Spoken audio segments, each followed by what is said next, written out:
In Survivor challenges, you have hero portions, where one contestant is given the responsibility of completing a section. Some do good, others are underwhelming, but there's a special subcategory for a distinct few that couldn't cut it. On the topic of that, at number 5, we have one of the most underrated Survivor seasons in Guatemala, with one of the most underrated challenges entertainment-wise: Slave to the Grind.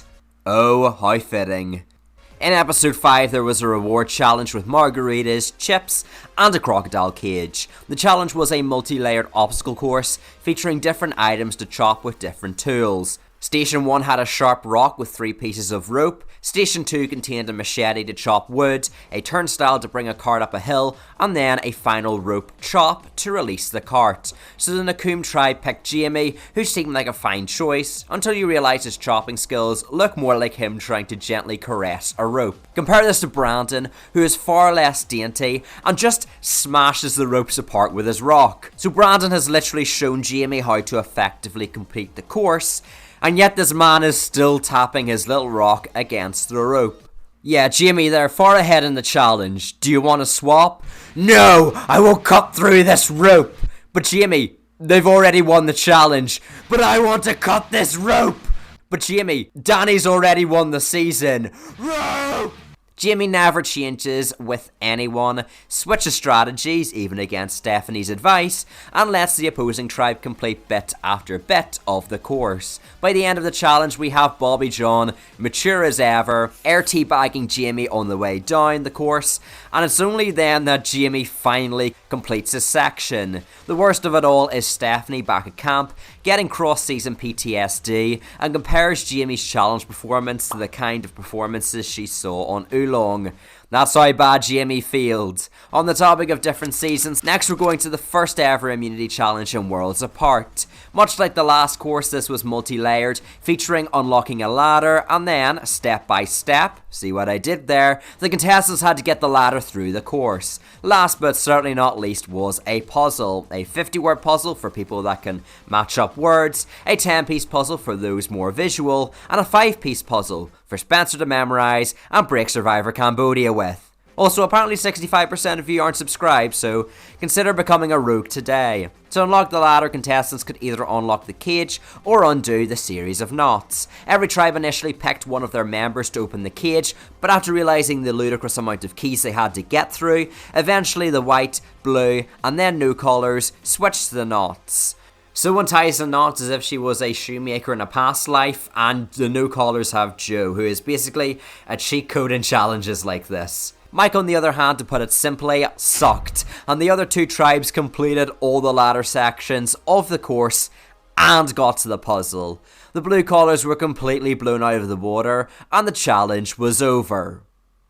Well, that was true for the no callers that dominated the challenge, and I'll give you one guess how. But despite the insane setback for the blue tribe, there was one saving grace. The white callers picked the 50-piece puzzle, and while all the puzzles statistically took all the same time, Shirin completely froze. This gave the blue collars enough time to unlock their ladder, use it as a bridge, and pull it through a chute. While the blue collars ace these random ladder tasks, when it comes to actually using the ladder for its intended purpose, that's the bit that gets them. Seriously? This should really put Shirin's fail into perspective. But, as previously stated with the 10-piece puzzle bag, the blue collars Mike suddenly remembered. Oh yeah, I'm Mr. Holloway, that man that is one of the biggest challenge beasts in Survivor history, and went bing bing bong bong to win the challenge. At the later sections of the challenge, Max swapped out with Shirin, who had barely anything made. Despite Max's best efforts involving completing a good portion of the puzzle, he was at too much of a deficit. Honestly, I think Shirin's performance can be summarised by her watching Max near the end and muttering how completely screwed she is. Screwed is the best word to describe Michelle in at number 3. Michelle's a unique instance in this list for 2 reasons. Firstly, she's the only person on this list to actually fail a challenge and be voted out in the exact same round.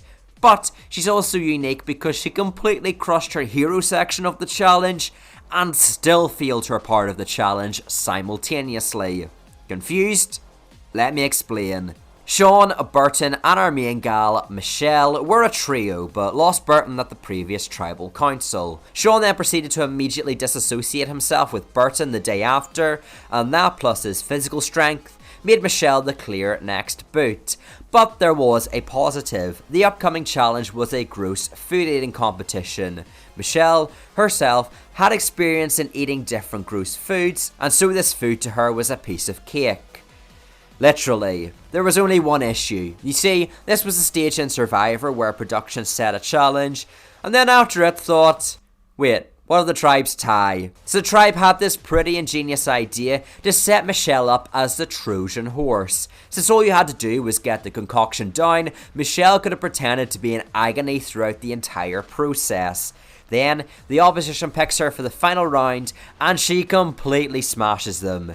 The stage was set, Michelle knew what she was doing, and even Fairplay was sneaking in effective lies. Michelle, Rhino, come on up. Michelle's looking least forward to this out of every one of us. Okay, Michelle, so you know what you have to do, right? Yes, Rupert, I have to act like a little girly girl. You have to believe in me. I believe in you, Michelle, just don't. Oh my goodness, is that a beautiful milkshake for me? Michelle, by far, completely demolishes her smoothie, far quicker than anyone else.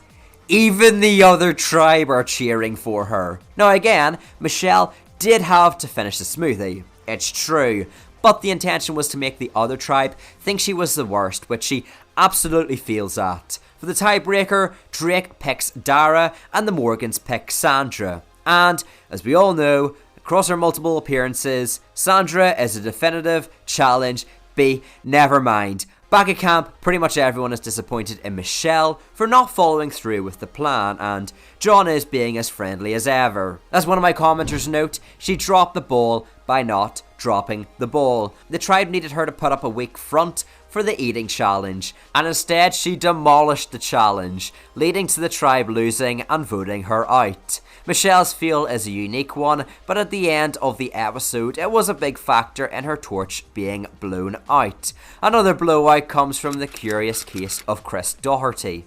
Now, Chris is the only winner in this top 5 and has gone on to win multiple challenges on Vanuatu. In spite of this, it's clear Chris fell off in this early challenge. And that's what we call foreshadowing. This was a pretty simple obstacle course, featuring a mud crawl, ball maze, balance beam, and finally they had to make a fire to burn through a rope. That last bit should sound very familiar. The men were on a high after winning the marooning challenge, but Chris had a fall from grace. Again and again. Despite all the men before him acing the balance beam, Chris just couldn't make it. In fact, this man is literally hugging the balance beam and is still falling off.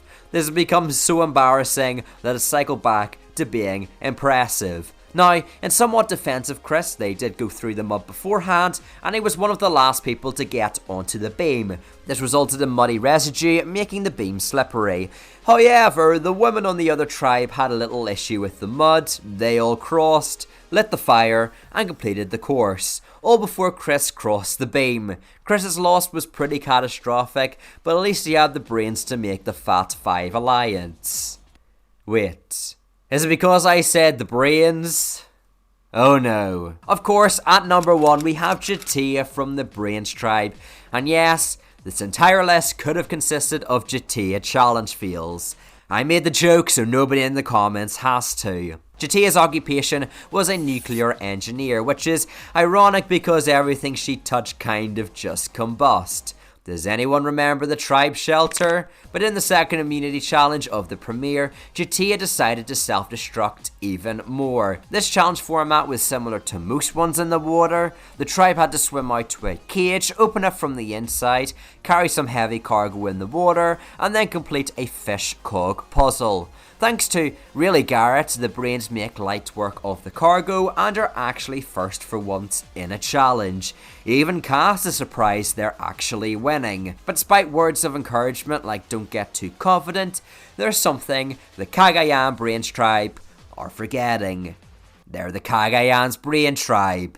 Despite Tony and Sarah on Braun cutting themselves pretty badly, on top of the beauty tribe looking like they were having a pool party, they caught up. Jatia, despite her tribe having one of the biggest leads in Survivor history, got a single puzzle piece in. When the Brawns finally get to the shore, Sarah gets piece after piece in, even though she's bleeding everywhere. Jatia, you're losing to a woman with only one functioning hand. Despite the beauties struggling to swim, LJ completes the puzzle table with all 8 pieces before Jatia can even add another one. What's so what about this field is Jatia got debatably the hardest piece, the first piece. After that, the table's mechanism locks, allowing the outlines to be a lot more visible. This is why after struggling with both their first pieces, Sarah and LJ then proceed to steamroll through the rest. But hey, at least Jatia has one of the most iconic challenge performances in all of Survivor, so at least there's that. For more iconic players, check out this Caramoan but I can't use the cast video, and subscribe if you enjoyed. Peace!